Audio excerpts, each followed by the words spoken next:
Hello guys, we got a short 4-game slate for Sunday. Phillies side, they're the only team that's going to be on a back-to-back. Joel Embiid's going to miss this game again, so Dwight Howard most likely going to be starting again. And OKC, they are going to be without Al Horford, so Isaiah Roby most likely going to start again. He's 6'8", so Dwight Howard definitely has a good matchup here. He should be able to dominate on the boards.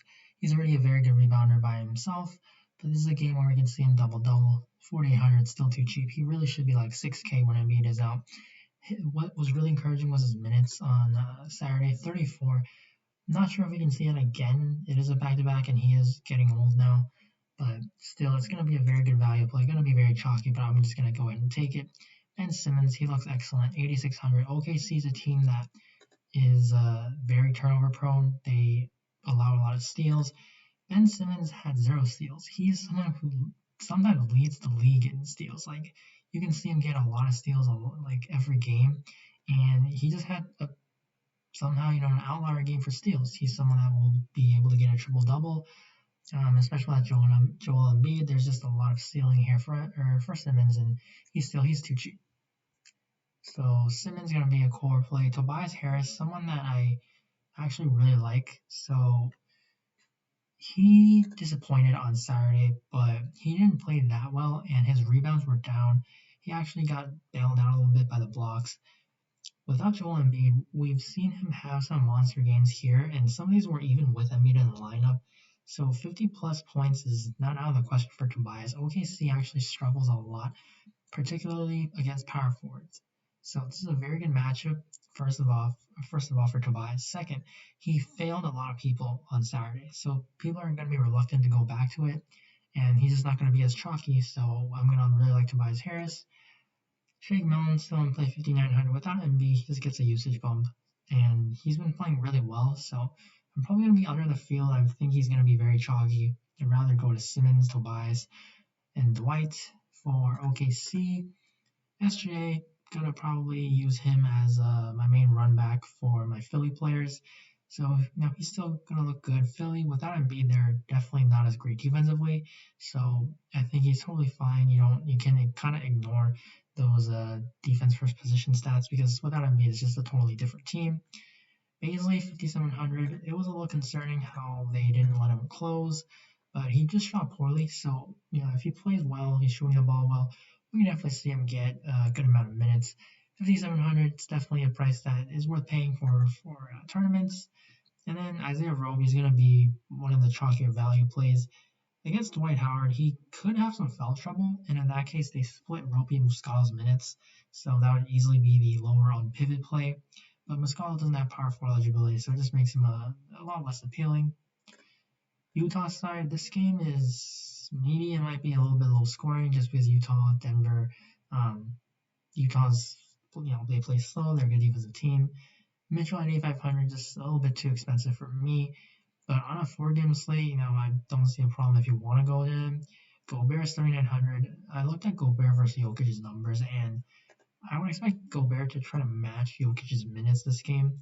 So I don't think he's gonna get like this low of minutes. Obviously, if it's a blowout, then a different story. But Gobert, he did have some good games last time in the playoffs last season against Denver. Like he was able to dominate on the glass. Always, he blocks a lot of shots. So 7,900, I definitely think he still makes sense for a good center play. Conley 7,100. Denver's been pretty bad against point guards, and with Gary Harris coming back for Denver, going to be on Mitchell, I think it could definitely open it a little bit more up for Mike Conley, who's been playing really good. 7,100 is a little bit tough to pay for him, but he kind of deserves his price tag. Like they're still going to be without Joe Ingles, just one less ball handler. And with Harris on Mitchell, it's going to probably mean a little bit more opportunity for everyone else. Clarkson, 6,300, just too expensive for me. Boyan, 5,500. I'll play a little bit of him, but again, just a very low floor. So tournaments, you should take some shots on him. Derek Favors, 3,800. If we don't have other better value, obviously Dwight's going to be number 1 for center, but 3,800 for Favors, which he has a path to big minutes if Gobert gets in the foul trouble against Jokic, which is probably one of the most likely, in terms of center matchups that a center can get into foul trouble against. So Favors, if you're playing tournaments, for sure you can go to him. Denver side, Jokic 11.2K. he's a superstar. So, as tough as this matchup is against Gobert, Jokic is someone who can play on the perimeter. He doesn't need to absolutely score in the post. So it's not really that threatening of a matchup for Jokic. Murray 7,400, Mike Conley, good defender. Utah's been very good against point guards, but Jamal Murray, I mean, he dominated this Jazz team last year in the playoffs. So I don't really see a problem with Murray, if you want to go to him, especially if you're trying to, you think that Gobert can kind of limit Jokic. They probably want to go to Murray or Barton more. Millsap 4,600, his minutes are never going to be that high, so it's very concerning. Same thing with Jermichael Green, but he is pretty productive, so if he gets some Millsap foul trouble, it can definitely help Green. Gary Harris 4,500. This isn't really a matchup.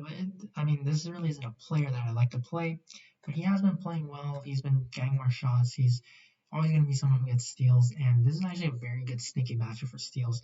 You think that Utah, because they play slow, they are thought to be a pretty good methodical offense, that they would have low turnovers, but that's actually not the case.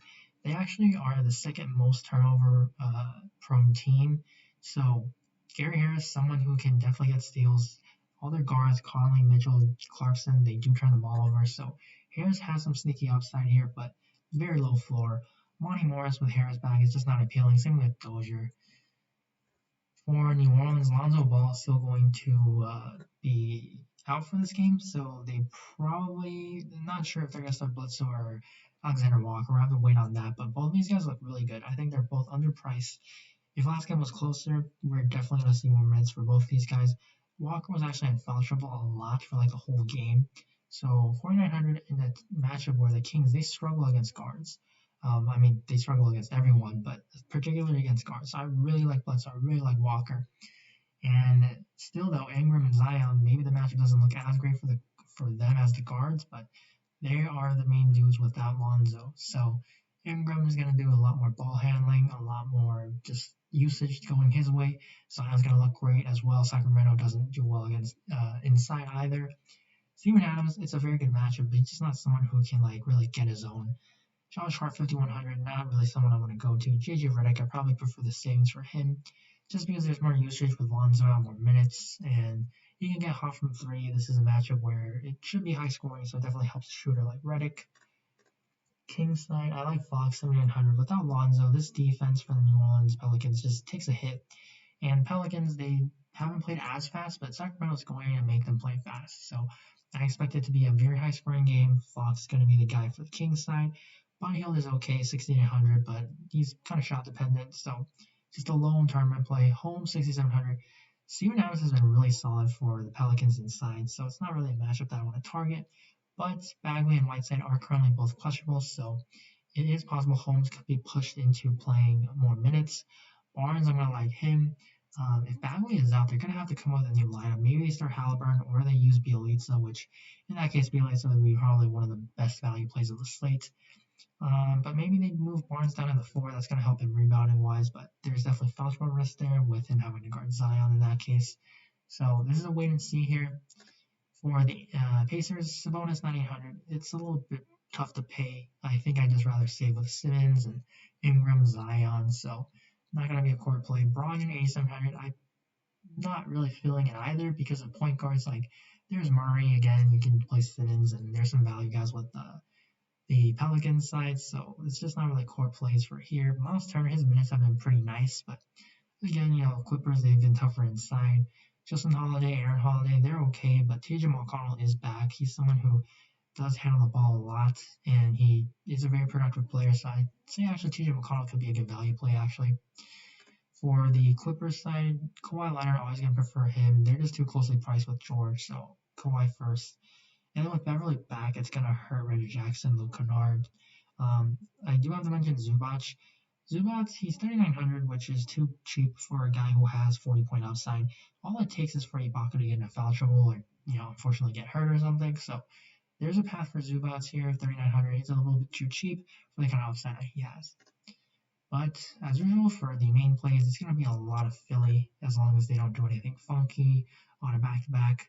So it's going to be Ben Simmons and then going to have Tobias Harris. He's going to be one of the lower owned plays, but I really do like him.